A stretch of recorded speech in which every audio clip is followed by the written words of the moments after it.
A glass of red wine tips over onto a white tablecloth. And in most kitchens in this country, what happens in the next 90 seconds decides whether that tablecloth survives the evening. Most people reach for a dish towel, blot it hard, maybe run to grab a spray bottle from under the sink, and unknowingly do at least one thing in that 90 seconds that makes the stain permanently worse. Not because they weren't trying hard enough, but because almost nobody alive today was ever taught what a stain actually is, chemically, in every stain. Fighting instinct most of us have was built for convenience, not for understanding. Here's a fact that surprises people every time I explain it. A stain is not one kind of problem with one kind of solution. A wine stain, a blood stain, a grease stain, and an ink stain are four completely different chemical situations, and the correct response to one of them is often the exact wrong response to another. Pour hot water on the wine and you'll likely be fine. Pour hot water on blood and you have, in a very real sense, cooked it into the fabric permanently, in a way that no amount of scrubbing will ever fully undo. This isn't a minor detail. It's the entire reason half the stain advice passed around in this country doesn't work. And I want to spend the next half hour or so giving you the whole system properly instead of one more single tip you'll forget by next Tuesday. I keep a stain kit in a cabinet off the kitchen that has maybe 6 things in it, none of them purchased from a store shelf marketed for this purpose. And between that kit and understanding which category a stain falls into before I touch it, I genuinely cannot remember the last piece of clothing or linen in this house that we gave up on and threw away. That's not a boast, it's just what happens once you understand what's actually going on underneath. Before any specific technique, there's a single piece of thinking that has to change, because it's responsible for more permanently ruined clothing than any other single mistake. Most people treat stain removal as one activity. You get a stain, you attack it, hopefully hard and fast. But a stain is not a single kind of chemical event. It is, depending on what caused it, an entirely different interaction between a substance and the fibers of your fabric. And the tools that work brilliantly against one kind of interaction can actively make a different kind of interaction worse, sometimes irreversibly so, within seconds.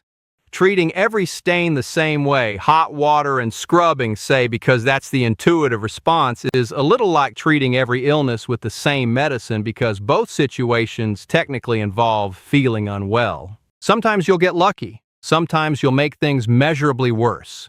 The correct first move on any stain, before you reach for anything at all, is a 5-second mental sort. What actually caused this? Is it something that came from a living body, blood, sweat, dairy, egg?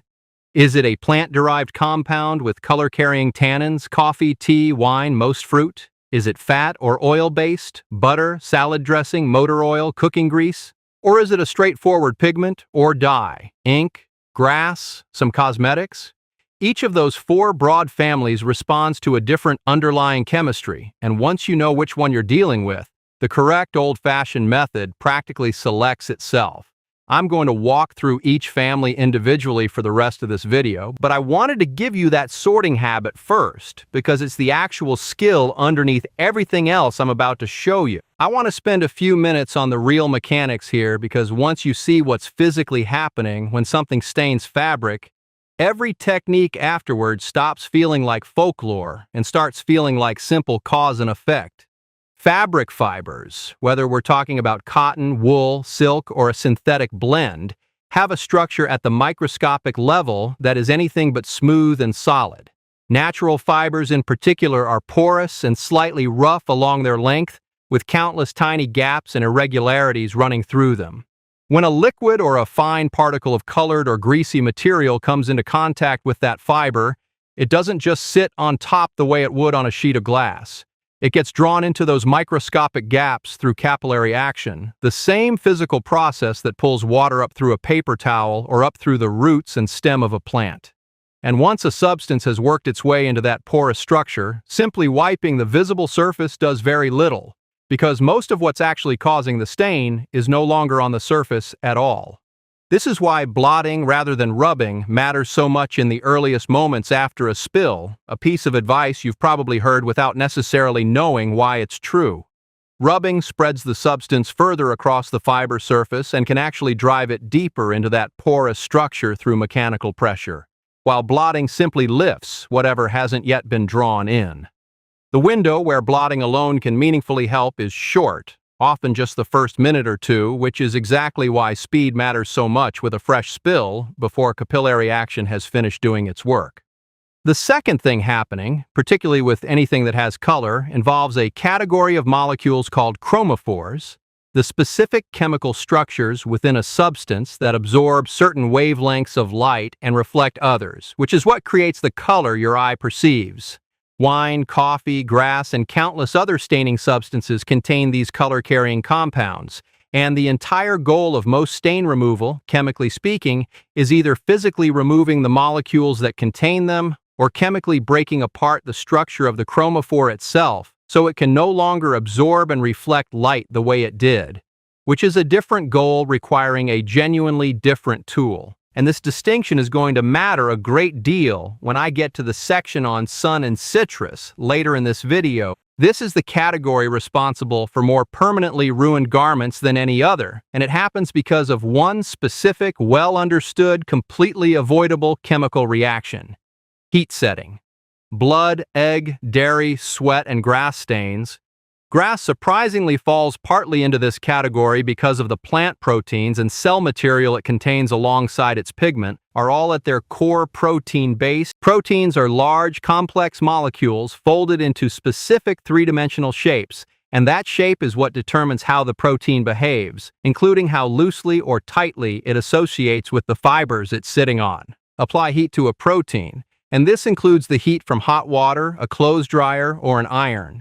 And you trigger a process called denaturation, in which the protein's folded structure unravels and reshapes itself, often binding far more tightly and permanently to whatever surface it's touching in the process. This is, at a chemical level, exactly what happens when you cook an egg. The clear, loose protein in raw egg white becomes the firm, opaque, permanently reshaped protein of a cooked egg. And that transformation cannot be undone by any amount of washing afterward. Apply hot water to a fresh blood stain, in other words, and you are not cleaning it. You are, in a very real chemical sense, cooking it directly into the fabric, the same irreversible transformation happening to a small amount of protein instead of a whole egg. And once that transformation has happened, no amount of scrubbing, no commercial product, and no old household trick will fully reverse it. Because you're no longer dealing with blood sitting loosely among the fibers, you're dealing with a structurally altered protein now chemically bonded into the weave itself. The correct approach, and the one that's been passed down through generations, specifically because it works with this chemistry rather than against it, is cold water applied as soon as possible, without exception. Cold water does not trigger denaturation. It allows the protein to remain in its original, loosely associated state, which means it can still be physically lifted and rinsed away rather than permanently bonded in place. Soak the stained area in cold water, working the fabric gently with your fingers rather than scrubbing hard, and you'll typically see the color visibly lifting out into the water within a few minutes for a genuinely fresh stain. For a stain that's had time to dry, a longer cold soak, sometimes as much as 30 minutes to an hour, combined with gentle agitation, gives the water time to work the dried protein back into solution before you attempt to rinse it clear.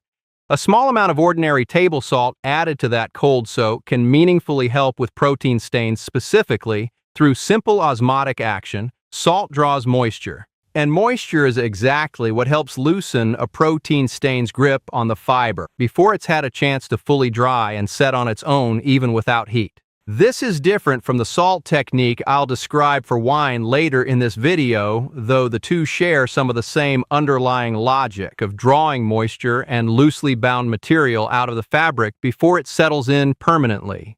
Once the bulk of the stain has lifted through a cold soak, a small amount of ordinary dish soap worked gently into the remaining discoloration. Left to sit for several minutes, then rinsed again in cold water, generally finishes the job for most protein stains. And here is the detail that matters just as much as anything else in this section. Do not put a garment with any remaining trace of a protein stain into a hot dryer, because drier heat will heat set whatever trace remains just as effectively as hot water would have at the start, turning a stain you were most of the way to fully removing into one that's now permanent. Air dry, check it in daylight, and only run it through a hot dryer once you're genuinely confident it's gone. Tannins are a broad family of plant-derived compounds, naturally bitter and astringent, found in high concentration in coffee, tea, red wine, many fruits, and a number of other plant-based foods and drinks. Chemically, tannins are quite different from the protein stains covered in the last section, and the good news is that they're generally more forgiving. Heat isn't nearly as damaging to a tannin stain as it is to a protein stain, though I still recommend defaulting to cool or lukewarm water simply because it's rarely a disadvantage, and it keeps your habits consistent rather than needing to remember a different rule for every single category. The salt trick, which I mentioned briefly at the start of this video, is specifically most effective against a genuinely fresh liquid tannin stain. Wine is the classic example, but it works similarly on coffee or dark tea spilled onto fabric or carpet. The moment a spill happens, before it has any real time to soak in, covering the wet area generously with ordinary table salt takes advantage of salt's hygroscopic property. Its strong chemical attraction to moisture to actively pull the liquid up out of the fibers and into the salt itself, rather than letting capillary action continue drawing it deeper in. Given a few minutes, the salt will visibly darken as it absorbs the liquid, at which point you brush or vacuum away the now saturated salt, and you'll typically find you've removed a meaningful percentage of the stain before it ever had the chance to fully set, sometimes eliminating the need for any further treatment at all on a stain caught quickly enough. For a tannin stain that's already dried or one the salt trick alone didn't fully resolve, a solution of white vinegar and water, roughly equal parts, is a reasonable starting point. Applied and allowed to sit for several minutes before rinsing, works through the mild acidity of the vinegar, helping to break down and loosen the tannin compound's hold on the fiber. This is an old technique used long before dedicated stain removal products existed, relying on vinegar's actual chemical properties rather than any specific brand name formulation. Since acetic acid, the active compound in vinegar, was available to households well before the modern chemical industry existed to sell it back to them in a different bottle. This specific category needs an entirely different approach because the underlying chemistry is fundamentally different from anything covered so far. And understanding why water fails against it is what makes the correct old method make sense. Oils and fats are hydrophobic, meaning quite literally that they are chemically repelled by water rather than dissolved by it. This is the same basic chemistry behind why oil and water separate into distinct layers no matter how much you shake a bottle containing both. Pour water on a fresh grease stain, and rather than lifting the oil away, you'll typically just push it around the surface while the actual oil molecules remain fully intact and bound within the fiber, unaffected by the water at a chemical level. This is why a grease stain treated with nothing but water and scrubbing so often just seems to spread and set rather than lift. The old method that predates every modern degreasing spray relies on absorption rather than dissolution, and it works remarkably well given how simple it is. A fine, dry, absorbent powder, ordinary cornstarch, or unscented talcum powder, both work through the same mechanism, applied generously directly onto a fresh grease stain and left to sit, draws the oil up out of the fabric fibers and into the powder itself through capillary action, essentially the same physical principle described back in Part 2, just working in reverse to pull the oil out rather than letting it work its way further in. Given 10 to 15 minutes, sometimes longer for a heavier stain, the powder visibly darkens and clumps as it absorbs the oil, at which point you brush it away, outdoors if you can, since it can be messy, and often repeat the process a second time with fresh powder if the stain was substantial, since a single application won't always pull out everything at once. Once the bulk of the oil has been drawn out this way, whatever faint remaining trace is left typically responds well to ordinary dish soap, which is itself specifically formulated to break down grease. Dish soap contains molecules with a water-loving end and an oil-loving end, allowing it to bridge the two and lift remaining oil into the wash water in a way plain water alone never could. Work a small amount directly into the remaining mark, let it sit a few minutes, then wash as normal. I want to introduce you to something here that most people watching this have genuinely never heard of, despite the fact that professional textile conservators, People whose entire job is caring for irreplaceable historical fabric and clothing still use it today for precisely the reason our great-grandmothers did, generations before modern detergent chemistry existed at all. It's called ox-gall soap, and the name is exactly as literal as it sounds. It's made using bile, historically sourced from cattle, combined with soap. This might sound unusual, even unpleasant, until you understand the actual biology behind why it works, at which point it becomes one of the more elegant pieces of old household chemistry I know of. Bile, inside a living animal's digestive system, exists specifically to emulsify fats, to break large fat globules from digested food into smaller droplets that can mix with water-based digestive fluid and actually be absorbed by the body, since fat and water don't naturally combine on their own, the same hydrophobic principle described in the last section. Bile accomplishes this because it contains compounds called bile salts, which, much like the dish soap molecules mentioned a moment ago, have a structure that can bridge water and fat simultaneously. What our great-grandmothers and generations before them figured out was that this exact biological fat emulsifying property works just as effectively on a grease or oil stain sitting in fabric as it does on fat moving through a digestive system, and a soap made using bile turned out to be a remarkably effective, specifically fat-targeting stain treatment, well before anyone understood the biochemistry behind why. Ox-gall soap was a genuinely common household item for much of American and European history, sold commercially in bar form well into the 20th century, and it remains available today primarily through quilting and textile conservation suppliers, specifically because it remains one of the most effective treatments known for old, set-in grease and oil stains, including stains that have already been through a hot dryer and heat set, which ordinary detergent alone often can't fully address.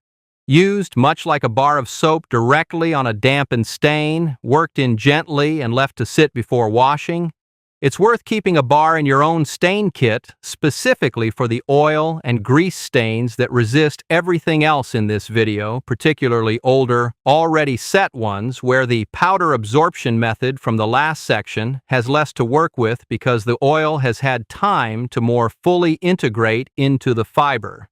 This is one of my favorite pieces of old household chemistry because it looks almost like a magic trick the first time you see it work. And it's entirely explainable once you understand the two separate mechanisms working together.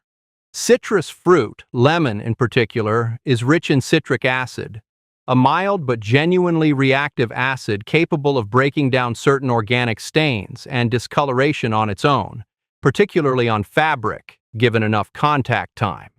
But the real effect our great-grandmothers relied on combines that citric acid with direct sunlight, and the combination does something neither one does especially well alone.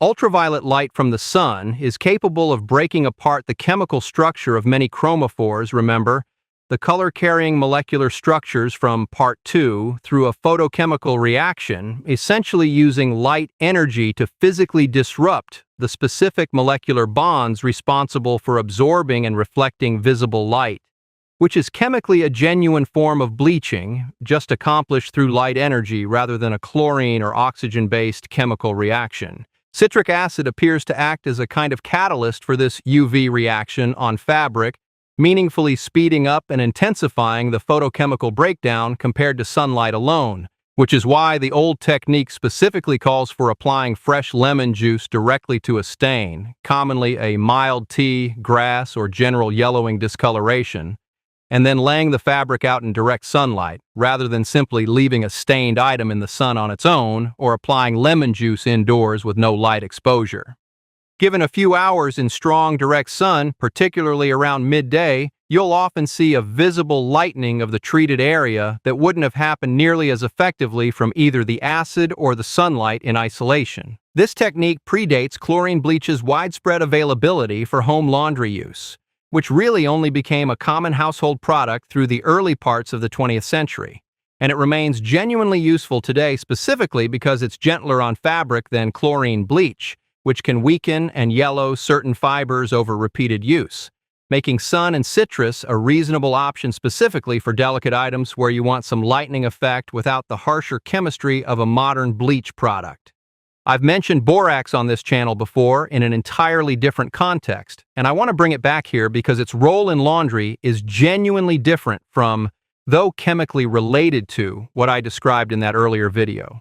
Most household water contains dissolved minerals, primarily calcium and magnesium, in varying concentrations depending on your local water supply. What's commonly called hard water. When those mineral concentrations are high, those dissolved minerals interfere with how effectively soap and detergent can actually work, because they react with soap molecules to form a less soluble compound, often visible as the dull, slightly gritty residue sometimes called soap scum, which reduces the amount of active cleaning agent actually available to work on your actual stain and can leave its own faint residue on fabric over repeated washes.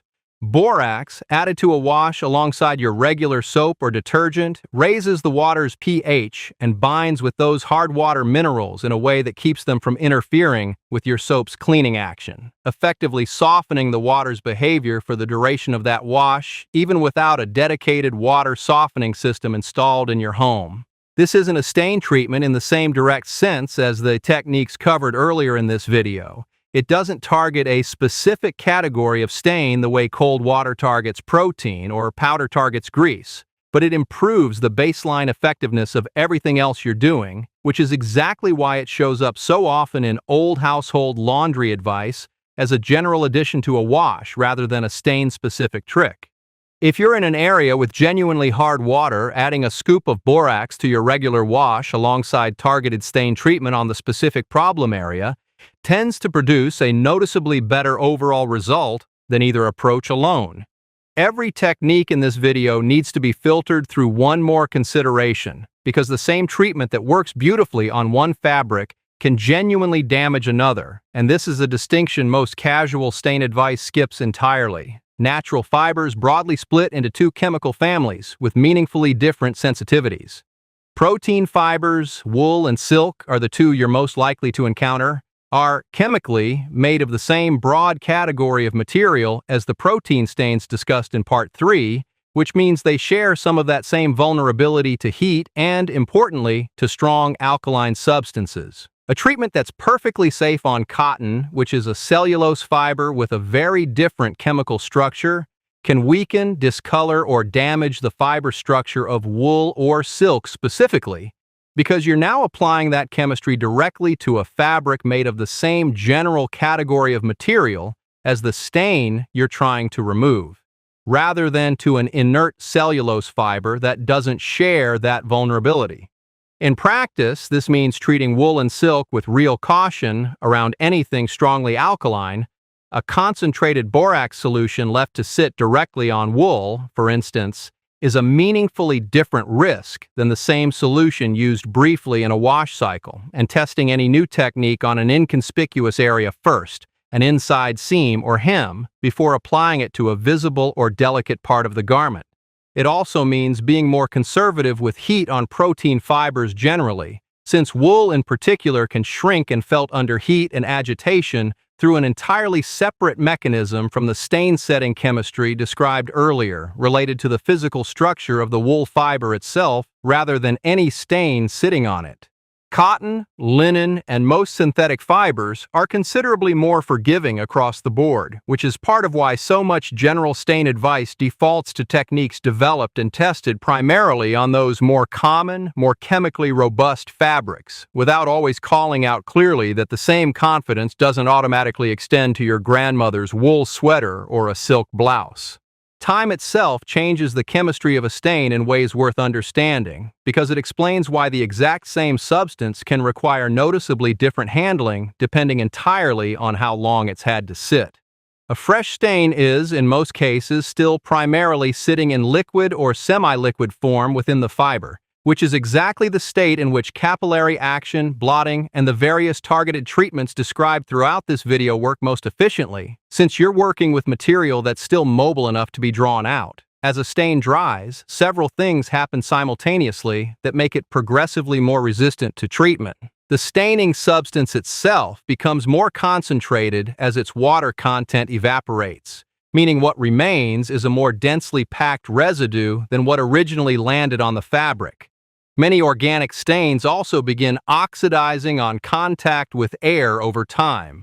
This is part of why an older blood stain often appears browner rather than red, and why certain fruit and tannin stains darken and become more stubborn the longer they sit, since oxidation is itself a chemical transformation that can further bond the staining compound to the fiber in ways the original substance wasn't.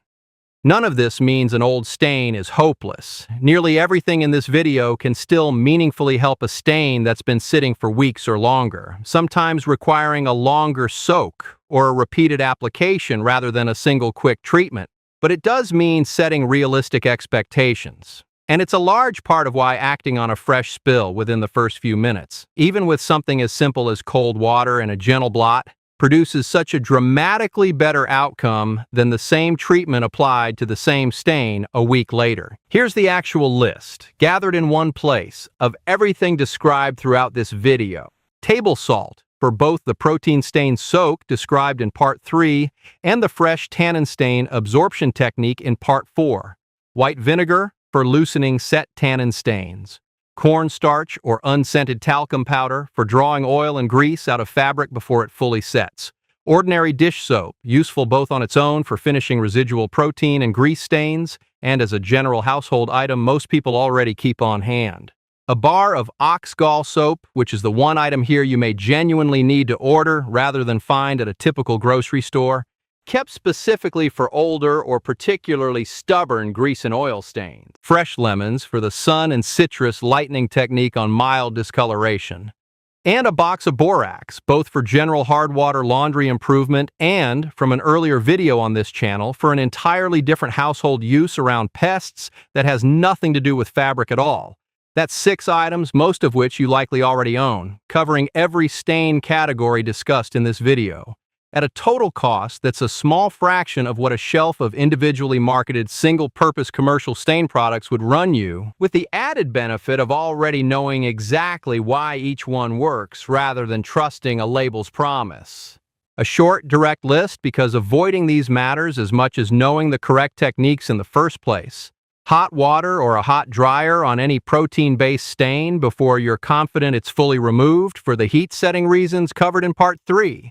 This is, by a wide margin, the single most common way a genuinely treatable stain becomes permanent.